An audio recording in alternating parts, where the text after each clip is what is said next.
we're back with another After Hours, and tonight the first thing that we want to talk about is Japan. Yeah. Man. Japan, as we're filming this right now, Japan yesterday had an 8.9 earthquake, and not to mention tsunamis as well, and just complete devastation in Japan. The northern part especially got really hit from what I understand, and right now 2 of their nuclear power plants are almost at meltdown capacity, so they will have to let some radioactive vapors out into the air to try to ease that. So well, obviously, not only that, but I mean, it's had a global effect on just well, when something has a global effect, it's on the whole world. So that's kind of dumb. But our cameraman David told me that the Earth's axis actually shifted 10 inches, yes, and it did. The landmass of Japan has shifted 8 feet as a result of that rupture in the Earth's crust. And so our hearts really go out to those who have relatives and family and friends in Japan, and to all the people of Japan. We're thinking about you, and it's just it's really hard to watch some of that footage, man. It's so heartbreaking. So yeah, we're really thinking about you tonight. It was a tough time watching it this morning as I was getting ready for work. Just seeing the tsunamis alone, my God, I can only imagine. But on a bit of lighter news, because this is a comic-related show, Metropolis Comics, our store, is going to be having a Green Appreciation Day sale on, of course, St. Patrick's Day, Thursday. What else would March you do 7th. On St. Patrick's well, Day? Yeah, I mean, no point in drinking. It's my Come sister's on. birthday, St. Patrick's Day. So. Oh, it is? Yeah, oh, well, it is. there you so. go. So Thursday, March 17th, on St. Patrick's Day, come on down to Metropolis and get 20% off any item, whether it's a comic back issue, whether it's a statue, a toy, whatever, of any t-shirt of any character that's green, whether it's Green Lantern, Green Arrow, the Hulk, Martian Manhunter, Jade. Oh, stop yeah. to think of Jade. Yeah. But anyway, any Green Hornet, obviously, from the hit movie. So any character with any green relevance whatsoever, it will be 20% off any item with any green character. If you're a subscriber, it will be an additional 10% off, thus making it 30% off for subscribers. Right, okay, so now also, Metropolis is undergoing some refurb and remodeling tonight, and so we're coming to you tonight from the Eclipse Cafe. It's a great little coffee shop just a few doors down from Metropolis. We took a little walk down here, and so here we are. And so tonight we're going to depart from our normal format. We're going to just try and do what we've always wanted to do, which is chat about comic books, and we're not going to be looking at you all the time. So I know you'll miss us, but it's okay. Well, real quick though, in case you didn't know, we are up for Best Comic Shop in LA. Oh, right. So if you could get online to My Fox LA Most Wanted, I believe is the name of it.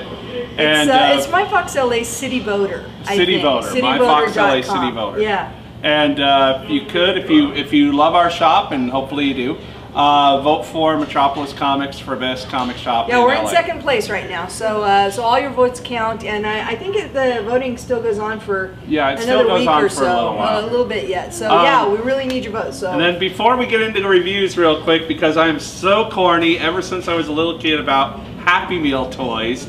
If you watch the cartoon Young Justice on Nickelodeon, McDonald's has Happy Meal toys right now. Well, as you can see right here.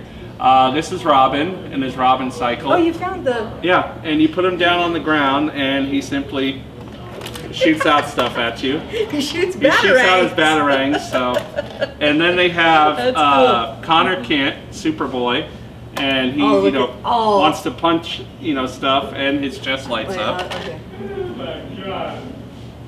Oh, that's cool. And then Superman, who's one of the mentors of Young Justice, just simply does his "Hey, I'm flying" routine. Why do they always make Superman so lame? Yeah, I don't know why they always make the Superman Happy Meal toys so lame. Could he do something more than just? It's like, okay, this is stick up. Okay, I surrender.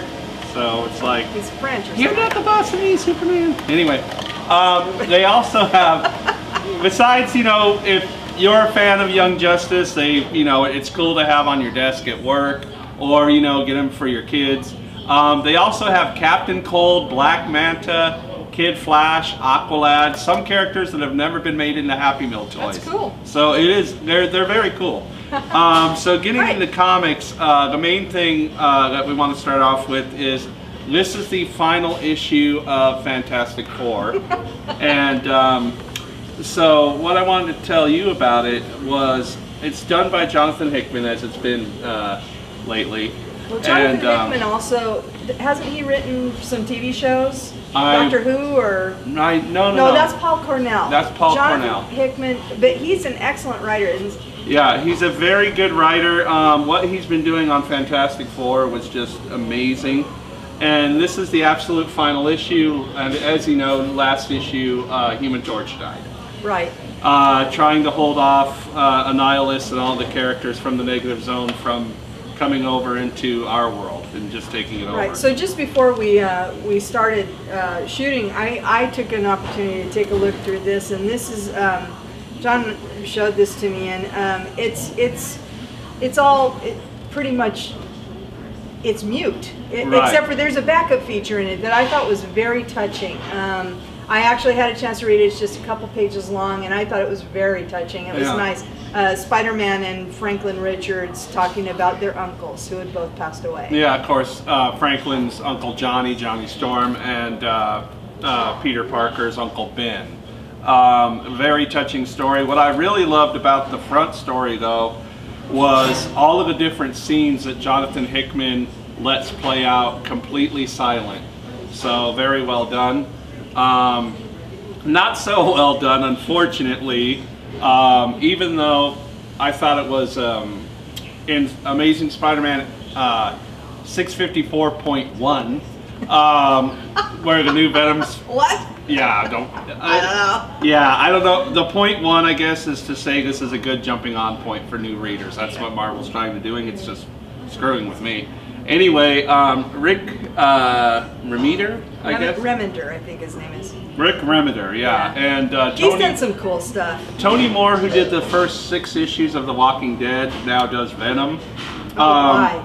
Yeah. Wow, downwards. Anyway. Yeah, big step down. Venom is now Flash Thompson. For those of you that are Spider-Man fans, I have no issue with that, actually. Because when I read his origin in the Spider-Man book by Dan Slott is doing a great job on Spider-Man, and I actually really liked it. I could see their idea for it and where they were going. Venom is now a good guy. He's like a stealth agent, you know, for the government, and I can kind of groove on that. But what I can't really groove on is the muddy looking artwork. I mean, no offense to... Yeah, it's pretty... Mr. Moore's kind of muddy looking. It's pretty confusing, I think, too. Yeah. And I mean, when I look through this, I'm having a kind of a hard time following where the action's supposed to go. I mean, there's some images in here that are pretty cool, but... Well, they make Jack-o'-lantern, who's always been a laughable villain, into kind of a badass in this, which is good. Yeah, I mean, it does look kind of scary. And that's the most interesting thing, unfortunately. But this actually kind of looks like Venom Spawn style, you know. Right, yeah. And that's the problem I have with it. And really? They really, if they really concentrate on it, they could really do something here, because Flash Thompson, ever since like the very first issue of Spider-Man, has always been a huge Spider-Man fan himself, and now he gets to be a hero. And also, by the way, he lost his legs as a soldier in Afghanistan, but when he's in the Venom suit, of course, he has his legs and he's able to go around. So they do have some interesting things that could happen here, but the first issue is just not a hit for me. Okay. And then finally, good old Archie and friends, Sabrina. The reason I want to mention this is Sabrina's back in regular comic form.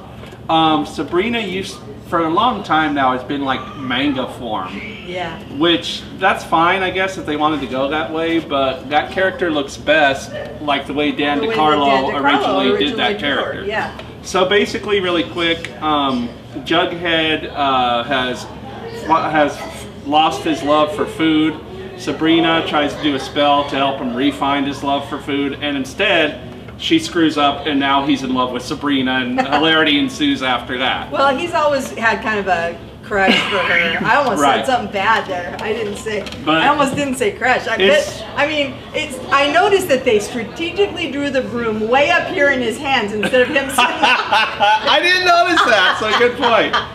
But really a cute little issue of Archie and Friends if you just want to check out the return of Sabrina. Yeah. Anyway. All right. So what I got this week is The Walking Dead. I know that you've been reading The Walking Dead weekly. The Walking Dead those Weekly, are the getting caught up. reprints. Yeah, those are the reprints. They're $1. Yeah. And yeah, to get caught up, because I think in the wake of the very successful TV series, Which I have on Blu right now. it's awesome. Oh my God, what a great show that is, you know. But the source material is awesome too. I'm sure that you're finding that out. What number are you on now? Number 10. Number in the 10. Walking Yeah. Dead Oh, Weekly. that first 10 issues was great. Yeah. Yeah, great. Well, I mean, I don't want to give anything seriously away, but this is on issue number 82 now, and so it's been coming out for... Now, I've heard some things about this. So yeah, that's all I'll say. it's been coming out for close to 10 years now, you know? I mean, it's like 7-8 years now that we've been having The Walking Dead, and it just never gets boring at all for me. I don't like, you know, zombies coming to kill you, I don't think could ever get boring. the thing is, zombie apocalypse. I do not like zombie stuff. Yeah. I have never been a fan of the whole, I just kind of don't get the whole genre, but this is really good because this actually is not so much about the zombies, it's about what the people do. And so in this episode, I'm not giving too much away, they've actually found a neighborhood. They've stayed in different places as they've been traveling along, you know, as this whole thing has begun. Right. And I've heard about this. But yeah, but they found a neighborhood that was actually walled in, and it was very well patrolled.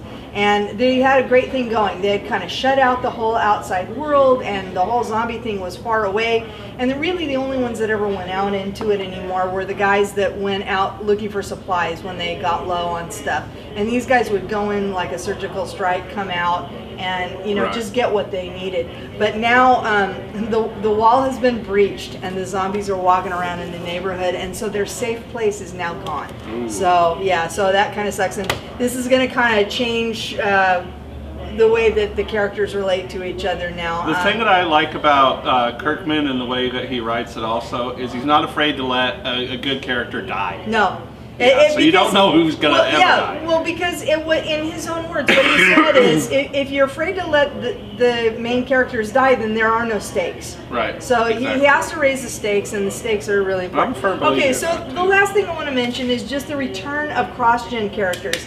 Yes, this is. Thank you, God. John and I love these. You guys, yes. we love these guys back in the day. This was about 10, 12 years ago. Crossgen came out, and they had a great pantheon of really innovative characters, great production value, really well produced, nice artwork, great artists, and so they've been languishing since they went under a few years back. They've been languishing kind of like in development Marvel bought them up. Marvel bought them up, and now of course that means more books. Yes. No, that means they're owned by Disney now. Oh, that's true. Oh, yes, they're owned by Disney. They're owned by Disney now. So, Sigil, this is written by Mike Carey and drawn by Leonard Kirk. I've never heard of Leonard Kirk, but the artwork is quite good. He did Supergirl. Oh, did he? For Okay. Peter David. Yeah, it's very nice. It's very clean. There's not a whole lot of background detail, but there's enough to give you the flavor of where they are, and so it is good. And the book itself is actually quite good. So this is a relaunch. This is number 1. It's just starting now. So. Well, the one I'm really looking forward to out of CrossGen is Ruse. Oh, Ruse, that was they're great. Bringing back Ruse. Kind of Mark Sherlock Waid's writing it again. Yes. steampunky Victorian era. Great book if you've never read Ruse, and now that it's coming back, try it out. It's a great book. A great I guarantee you'll book. love it. Yeah, it's really fun. He's got a female sidekick. He's like a Sherlock Holmes type of character, and just all-out action, humor, everything. Great book. Yeah, it's a great book. All right, so that's really it. Oh, I just brought this with me because I just watched the movie The Fountain, And this is a graphic novel. Hugh Jackman, right? Yeah, Hugh Jackman, and it was really cool. It was weird. Did you see it? I've seen it. It's different. It's really different. It was really weird, but worth checking out, by the way. The movie and the graphic novel are worth checking out. But did you like it? Did you like the movie? I did like it, actually. It was a head trip. You know what Travis told me? Travis told me that he fell asleep. No, I didn't finish watching. I always enjoy movies that are like head trips because it makes me feel like I'm watching something from the 1960s and 70s. Yeah, I thought it was when trippy. they did innovative films then. Yeah, I thought it was super cool. I mean, it was just like, it was a weird role for Hugh Jackman, and it was, oh my God, it was Rachel Weisz as his wife. Yeah. Oh my God, she's so pretty. She's just amazing. Yeah. Well, anyway, this is a wrap up for this episode of Metropolis After Hours. Once again, Gail Burt. I am John Barry, and keep those cards and letters coming. And come have something at Eclipse Coffee. Good stuff.